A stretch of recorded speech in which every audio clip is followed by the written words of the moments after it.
it's Gerardo, but every time I would say it at a meeting, this room would stay quiet. They'd be like, hi, and then I'd be like, you rude mother. You know, I used to get mad. I'd be like, damn, like everybody says hi to everybody else except for me. So like I had to shorten it, right? So my name's Gera and I'm an addict. Hey, Gera. You know, thank you for asking me to come here and speak. I really hate speaking. Like I can share at a meeting for 3 to 5 minutes, like easily, you know, but like when it comes to like sharing your story and stuff, you know, and then like you play it all out in your head, like I'm gonna say this and I'm gonna say that, but nothing ever really comes out, you know. So at the end of the day, I just pray that I'm able to carry a message of Narcotics Anonymous, right? Because in reality, that's what has me here today. You know, I grew up, you know, in downtown LA. Have an older brother, single mom, and 3 younger brothers, right? And like we lived in a studio apartment, like a roach infested studio apartment. Like, I mean, you would turn on the lights and the roaches would scatter, you know? And that was normal to us. Unfortunately, like I grew up in a family where like there was drug addiction and alcoholism and gangs, you know, like that was the norm. You stepped outside and that's all you saw in the streets of LA. So it was so easy to get sucked into that, you know. But I remember being a kid and seeing my uncle, you know, who was now I know an IV user and an alcoholic, and I would look down on them. Remember being a kid and saying, I'll never be like you know, like with pride, like I'm never gonna turn out like you. And I ended up turning out like them, you know. Like I went through some fucked up shit as a kid, but who hasn't, right? I was about 6, you know, between 6 and 8, like my older brother sexually molested me. And this went on for a while. You know, and I say you know a lot. It's a filler word, and I think I say it when I get nervous. So try to count how many times I say you know. Okay. I try to do it. Yeah. So you know, there we go. So I got molested by my older brother, and it went on for years. And it happened like while my mom was tending to my grandmother in the hospital, and like I kept it a secret. I never told anybody.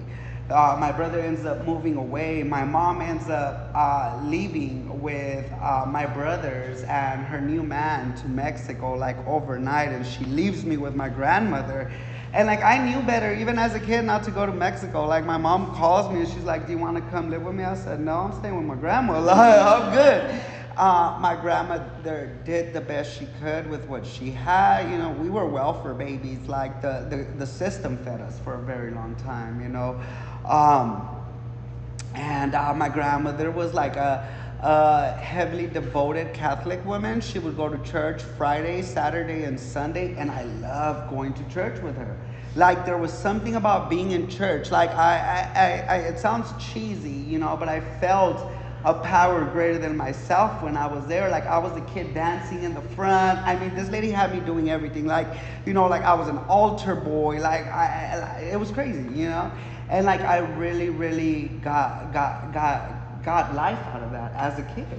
You know, unfortunately, being in that environment, my grandmother, she was a little too trusting, right? I met someone that at the church that put me in a private school in LA, and it was a Catholic school. And while I was there in confession, I met a priest, you know, and this priest inevitably ended up saying me, like molesting me, and I didn't tell anybody anything. It went on for a while, and at this time, I'm still not using, I'm not drinking, like I'm just a normal kid, like, you know, and this grown-ass sick individuals like taking advantage of I guess of my grandmother's trust, right, you know. And I think I want to say like at our poverty level as well, you know. In this period of time, it's just me and my grandmother. And like I start to decline in essence, right? Like I don't want to go to church no more. My grandmother's in and out of the hospital, and like even though I had my mom's still in Mexico, even though I had aunts like in Cali or in LA, you know, like when my grandmother would go into the hospital, I had no one to stay with. Like I literally had to stay with people from the church, like my grandmother's friends. And I remember being a kid, like wondering, like, why can't my tia pick me up? Like, why can't I stay with them? She has a 3, 4 bedroom house. Like, I just never understood it, right? In this time, like, I start smoking weed, like the gateway, and like drinking, and it was fun. It was cool, and I'm experimenting, right? Um, I want to say that substances and being under the influence is what gave me a voice to stop the abuse. And I figured that out now, right? Like later on over time, after like I was under the influence, that's when I was able to, like, in essence, have a voice and snap and say, stop effing touching me, slam the car door. And it gave me the courage that I did not have. One day I just show up to the school, and I'm like, I don't want to come to this school. The guy that was paying my tuition, like, nobody understood, and I didn't tell anything to anybody. I didn't tell them why I didn't want to go to the school. I just told them I don't want to be here. Like, I freaked out. They didn't have no choice but to to put me in public school, and the abuse stopped. You know what I mean? Like, I was able to get away from it. And like now that I'm like grown as an adult, I wonder, like, how didn't the grown-ups notice there was something going on? Like, I have a daughter, she's 20 now, and I can tell when something's wrong just by looking at her eyes. I'm like, what is going on with you? Like, what's up? Like, I just don't understand, and I don't place blame behind what I went through on anybody else but the abuser. It's not my grandmother's fault. It's not my mom's fault. It's the abuser's, right? So now I'm in public school, and I'm smoking weed. My grandmother's like really sick, in and out of the hospital. She actually gets lung cancer, and my mom ends up moving back with my brothers, right? She got an apartment down the street. When I jump around, so try to keep up. But like when my grandmother passes away, I tried my drug of choice, which was methamphetamines, right? And I was so dumb. I want to say we were hanging out, ditching school. So the cops were coming. We jumped in a stranger's van because that's the safest thing to do to avoid the police, right? And it's me and my homegirls, and he pops out a substance. He offers it to everybody. Everybody says no. I say yes, because I wanted to be cool, I guess. I think that's what it was. Like, I was like, I want to try it. I want to be cool. I want to see what you got, And I did it, and I literally told a room full of people my whole life story in a matter of like 5 minutes. Like, I was on one. Like, I told them about the abuse. I told them about this, and they're just looking at me like, what the fuck, And he gave me some to go. I was like, well, that's pretty nice of you. And I remember that night I was flipping out. Like, I didn't like how I was feeling, because now I'm alone on one. I ain't never felt this shit before. And I know one of my homegirls had stayed with him, and I called her and I'm like, ask this man what he gave me. Like, I don't know what I used, and I don't feel good, and what do I do to stop feeling like this? And she asked him, and he said to do more and you'll feel better. And I quickly fucking learned that in order for me to not feel like shit, I needed to continue getting loaded. And my addiction and my disease spiraled out of control quickly. I clucked everything. I wasn't a good addict initially. I don't think I ever was. But initially I wasn't. Like, I done sold all my belongings, or all my grandma's belongings. She was already dead. And everything, and then I quickly learned what was worth what, and my life just started spiraling. At this time I'm 15, right? And I am like ripping and fucking running. Like, I did things that I swore I would never do. I became a professional car thief, which I call it, I say borrowing cars and employment applications. I borrowed the car. I still report it, I just word it differently, but the degradation, the loneliness that we feel that I felt while I was in active addiction, right? So I had shared with you guys when I first started talking that my brother had abused me when I was 6, 7. And then the priest had abused me, right? I took that, like, nobody knew about that except for the girls that I got on one with that time. That's it. Me and my younger brother, and when my brother abused me, he abused me in front of my younger siblings, or when he made me do things, right? And me and my brother were fighting one day, and I was on one, and he's yelling, and he's like, "That's why you got when you were a kid." And I was like, "Yeah, by my older brother." And like my mom looked at me, and my mom was like, "Hera, what did you say?" And I just looked at her and I left. And that's what, and I didn't tell her nothing. And that's one thing I can say about my mom is like, she had my back, right? Like my mom believed me. She didn't question me. She didn't doubt me. My older brother called, and because he was already in his 30s, I think. I don't know. He called, and my mom was like, "Forget you have a brother. Forget you have a mother. Like, don't look for us, or we will press charges." So I do give her credit for that. And that has to be hard on a mother. That has to be hard. I can't imagine what that must be like for her to have made that choice, right? The priest, I still haven't told, like, she doesn't know anything about that. I'm running the streets, just live to use and use to live, right? You guys know how it goes. And one day I'm sitting on the couch. Oh, well, no couch. What am I talking about? I'm sitting on the bunk bed. We didn't have a couch. It was just a bunk bed. And and I'm looking at the TV, and the priest's face is plastered on the TV. So what ended up happening is he abused other minors, and the other minors came forward. And like when I looked at the priest, my mom looked at me, I looked at the TV, and I left. Like, I don't ask no questions. I'm leaving. I'm gonna go kick high, like whatever, right?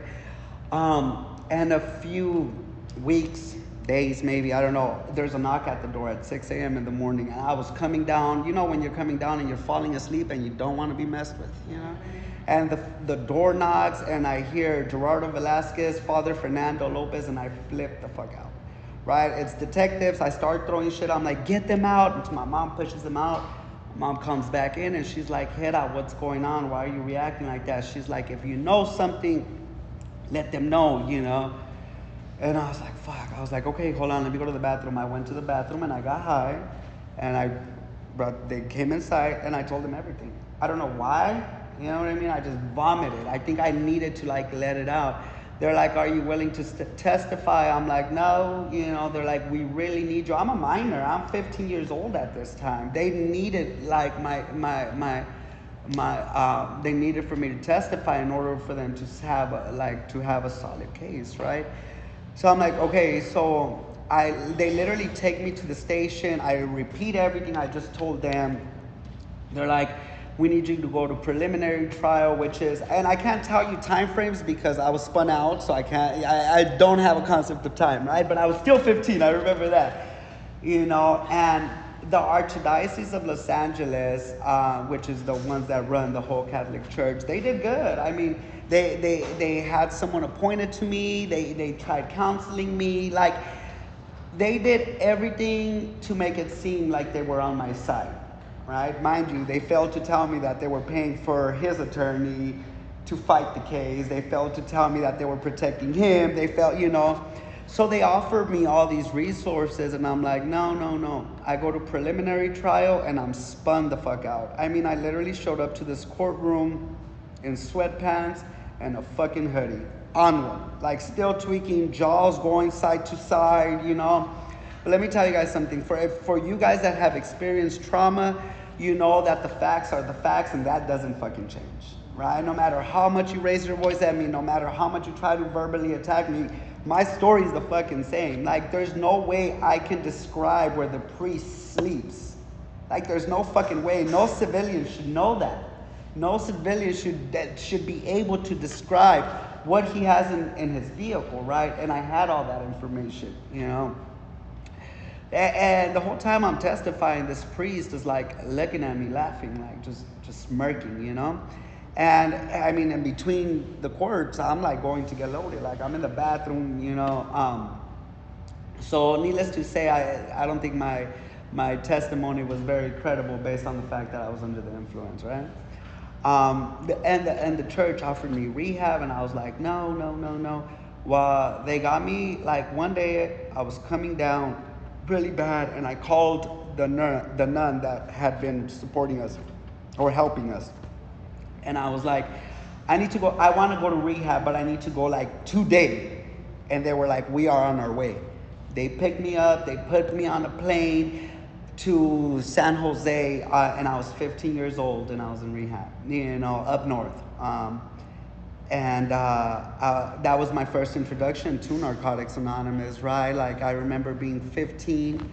There's people that are doing what I'm doing, and I'm sitting in the back, laughing, talking shit. Like, look, they're still on one. They're grinding their teeth. Look, he looks so on one. Like, just, a mess. So I go to in this 90-day stay at rehab. We had the trial. I go to the trial, and now I'm a different person, right? Now I'm thick because I've been eating good. My jaw isn't going as crazy anymore. I'm clear-headed. Like when I walked and I'm dressed sharp as hell, like long sleeve. When I walk into the courtroom, like the priestess face dropped, right? And that was my first like experience with recovery, I guess. So I testify, and that is it. Like, we had to literally be escorted out because the people from the church like wanted to literally like get physically aggressive with us, with the victims. And I leave rehab and I don't stop using. Like the moment I hit the streets, I'm on one, I'm ripping, I'm running, I start catching cases because like I said, I like to borrow cars. And then I start like the career into going into jail, juvenile hall, county jail, right? Like once I turned 18. But when I was in juvenile hall, the few times that I got busted, I would call the church. I'd be like, hey, I'm in jail, and they would go and get me placed in rehab. So they did try. I will say this, like I can't badmouth them 100% because they did try, but then they stopped trying because they figured I was never going to get my life together and that I couldn't come after them in essence, right? So I continued getting loaded. And it's bad. It's bad. Like I had lost the desire to live. I mean, there's just it's pointless to give you guys like a drug log or like a crime report, right? Like you guys have seen it, you've lived it. Some of you have. If you haven't, I hope you don't go that far to where you need to experience it, right? Because it's not a requirement, but I lost my self-respect, my dignity, my self-worth. I lost the ability to hold a conversation, the desire to live. I said that already, In this time, the church gives up. The church is like, we can't help you no more. Like, you're not getting your shit together. And I'm like, well, fine, like whatever, right? I didn't care. Anyways, I continue getting high. I found out that this priest got 5 years for what he did and only did 3. He got 3. He got 5 years and did 3. And then he got deported to Colombia, where he was originally from. Like to me, I feel like the justice system like let myself down and the other victims down, right? Because if you go rob somebody, people are. I mean, if gang injunction is a year top, like mandatory in California. What probation violation is a year top, but you're giving a child molester and a sex offender fucking 3 years. You know what I mean? Like that is crazy. But anyways, I kept getting loaded, kept going to jail.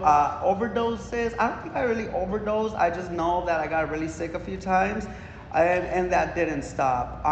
And every time I would go, so now I'm 18, right? And every time I get locked up, I always play the same card to the judge. But I'm a drug addict and I need help, because I learned how to talk. Like I can talk real good, Can I address the court, And every single time they gave me rehab, 90 days here, but I never had a drug charge, so I never had to drug test, ever. So the moment like I would leave rehab, I was off and running. And then I caught another charge, and I happened to get the same judge, from the last time. And he's like, let me guess. And I'm like, yeah. He's like, you want rehab? I said, yes. He's like, okay. He's like, it's a year in rehab. I said, a year? A year's too long. And the public defender looks at me like, will you shut your fucking mouth, And he's like, it's either that or 3 years in prison. I'm like, what facility will you be sending me to? Because I ain't trying to go to prison. Like, I know how to do rehab. I've spoken here before, and I remember I walked in here, I was like, this is noise. This does not look like the rehabs I went to, bro. Like, we were fighting for bologna in those treatment facilities. You know what I mean? Like, dead serious. I mean, and I laugh about it, because I'm like, how did you guys expect us to get clean in Skid Row? Like, that's where my treatment facility was at, Skid Row. You know, like you're walking down the street and they're like mota, piedra, cristal, like you're like, bitch, you know, on top of like birth certificates and God knows what else, right? You know, but needless to say, like it never worked. It never worked. I would go see I would go see my probation officer loaded all the fucking time, you know. And to him, that was my norm. I'll tell you about that. Because when I got clean, he drug tested me. After I got clean, he's like, "You're not. I think you like. Are you on something?" And I'm like, "Excuse me." He's like, "Yeah, you're not your normal self. I need you to test." And I'm like, "Bro, I've been loaded this whole time. Like now I'm actually clean, but go ahead, you know." So in this time, being promiscuous is a given. It was a given, right? Like if you look good and you had a sack, why not? You know. And I met a man. You know what I mean? I experienced a lot with both females and men, but I met a man on MySpace, 2 years older than me. MySpace love trying to find a date. Oh shit, you know. And this guy, we hung out. I was living in East LA, and there was something different about this person. He showed me love, right? He showed me love. It wasn't physical, you know. Like he just wanted to get to know me, and he pushed me to stop using. Like I didn't tell him how bad I used. He went to see me a few times in LA. He lived out here, and like I instantly got sprung, bro. Like, cause I got sprung because I hadn't felt love. Like everything was bam, bam, thank you, ma'am, go on your way, cause I don't want to kick it with you no more, you know, mutual. But with him, like it was different, and I got really sick. I got really sick out there, and I called him and I was like, I want to see you one last time before I die. And I don't know, I told him that. I remember saying that. And I don't know about you guys, but like when you've been ripping and running for so long, like I felt it in my motherfucking bones. Like I was just like, I know I'm gonna die. Like I just felt it. You know, at this time I'm 19 years old. And he's like, come see me in Casa Grande. And I'm like, where the fuck is Casa Grande? Like, where is that? He's like, Arizona. I'm like, okay. And I'm like, how am I going to get there? He's like, take Greyhound. I'm like, oh, okay. And see, now I'm like, Greyhound got me fucked up. You know, but like back then, that was the norm, right? So I took a 10-hour bus ride out here. And he told me, he's like, whatever you do, just don't use. I wish I wouldn't have listened. Like, I wish I would have got stoned or something on the way out here. Because I fucking, I was crawling out of my skin, right? You know, and he took me to my first meeting of Narcotics Anonymous, and I wish I could say that I got it then, but I didn't. You know, I stopped using my drug of choice, but every time I would get mad, I would inflict self-harm. I would drink. I would pop pills. Like I would do whatever, you know. And a lot of the behavior was save me type of behavior, right? Like I'm gonna hurt myself so you can protect me type of shit, you know? And he got tired of my shit. He's like, you gotta go back to California. Like, I can't deal with you. So I went back to California and I reached out to Homeboy Industries, which is like one of the largest gang intervention programs.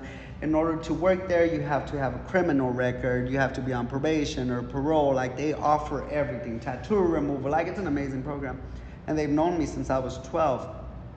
So I reach out to them and I'm like, I need a reason to get up in the mornings. I need a reason to live. Like you know, and they're like, we'll give you a job, you know, but you can't use. And I'm like, okay, you know. So he ends up moving back. We end up getting a studio apartment. Now I'm giving recovery a chance, right? And I that's why I say it doesn't matter what brings you here as long as you get here. Keep coming back. Like even if you don't get it on your first, second try, just keep fucking coming back. When I came to Narcotics Anonymous, I came for all the wrong reasons. I came because, you know, I mentioned that I have a daughter. She's biologically his, but I've raised her since she was 5, right? And he told me, I can't have you around my kid if you're gonna get loaded. Like I can't. I'm not exposing her to that, you know? So I started going to meetings for the wrong reasons. But somewhere along the lines, like it changed. And like I started doing it for myself, right? Like Narcotics Anonymous started working in my life. During this time, or right before this time, one of the victims from the from the abuse reached out to me. He's like, do you want to grab dinner? I'm like, no. He's like, come on, like I want to talk to you. Anyways, long story short, he introduces me to a civil attorney who he used to sue the church because the sue dogged him out as well. The church dogged him out as well, right? So now I'm clean. I got a job. I got my own place, which is a studio apartment, but it's still my place. And my life is falling into place, right? And I keep going to meetings every single day. Like the first fucking 5 years, like I think I was at a meeting every single day. My clean date's November 5th, 2014. So in November, God willing, I'll be celebrating 10 years. Thank you. But that wasn't my first clean date though. See, what happened was I started working in the field, right? Like my first clean date when I moved out, when I moved out here, like I started working in treatment, like I wanted to give it back, and I wanted to peer support and I wanted case manage. So I started doing all that stuff. And when I started doing all that stuff, I stopped taking care of me. Stopped going to meetings. I stopped working steps. I stopped talking to my sponsor. I stopped doing what had kept me clean. So what do we do when we stop doing what keeps us clean? We get loaded. And that's what I did, right? My clean day changed. I got drunk and high for 4 days straight. And then I realized this is not for me. Narcotics Anonymous fucked up my high. You'll go to meetings and you'll hear it. I was loaded, and all I can hear in the back of my head was, whatever you do, don't do dope. Whatever you do, don't get in your car and drive. My higher power was still talking to me. So after the 4th day, I walked into the meeting of Narcotics Anonymous. I raised my hand as a newcomer, and I learned a lot from that relapse. There's nothing I can't get through motherfucking clean. You know what I mean? Everything else can fall apart. As long as I don't pick up, everything else will fall back into place. Being an addict, I feel like I drown in a cup of water sometimes, right? I magnify shit, but anyways, we end up, so I sued the church. I won, I won, and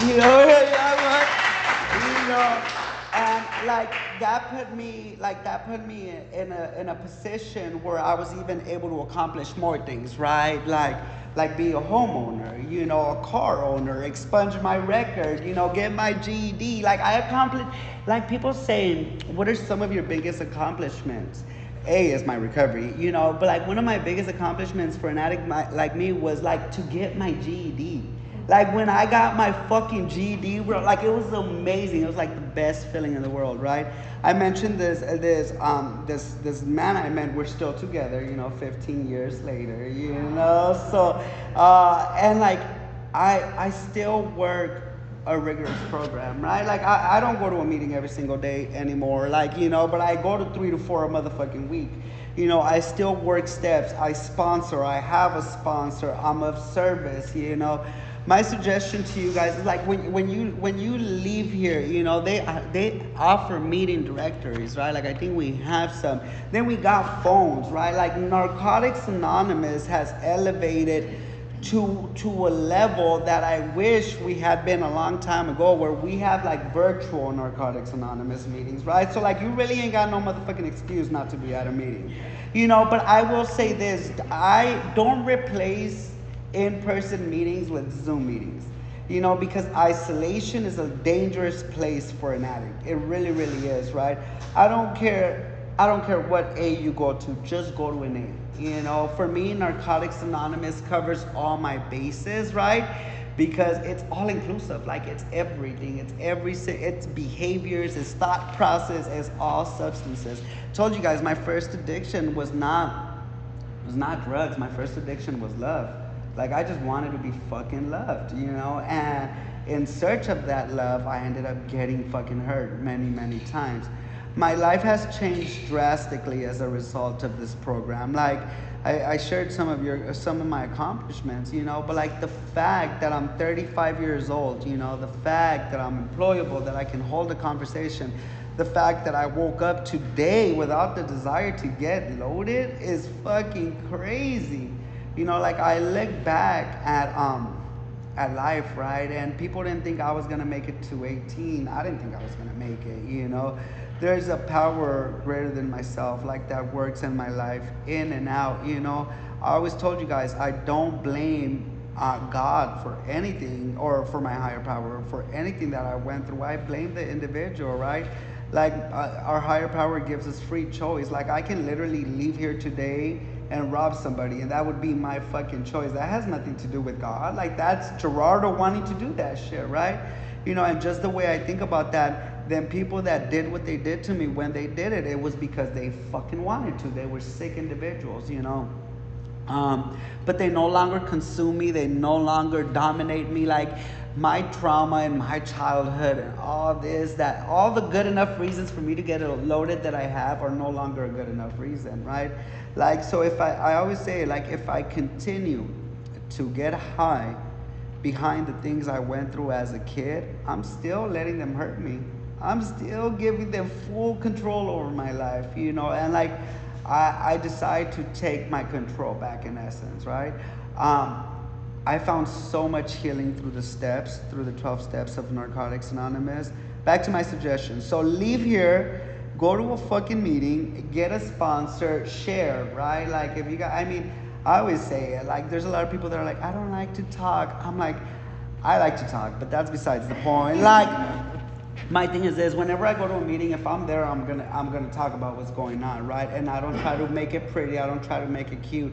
I even with 8-9 years, I've gone into meetings of Narcotics Anonymous saying like, I want to fucking use, like shit sucks. I like fuck this. And I don't, and I stay clean. This program works. You just gotta you gotta be willing to do the work, and this work is a whole lot easier than the work we need to do to continue getting loaded. Like it really, really is. But I complicate the fuck out of things. I like to be in pain sometimes, right? It's normal to me. So like I'll wait before I do step work, or before I work. And then when I'm in a lot of pain, the notebook is out and I'm like, fuck this. Like I don't want to feel like that. But I think that is all I got. I'm done. Thank you for letting me.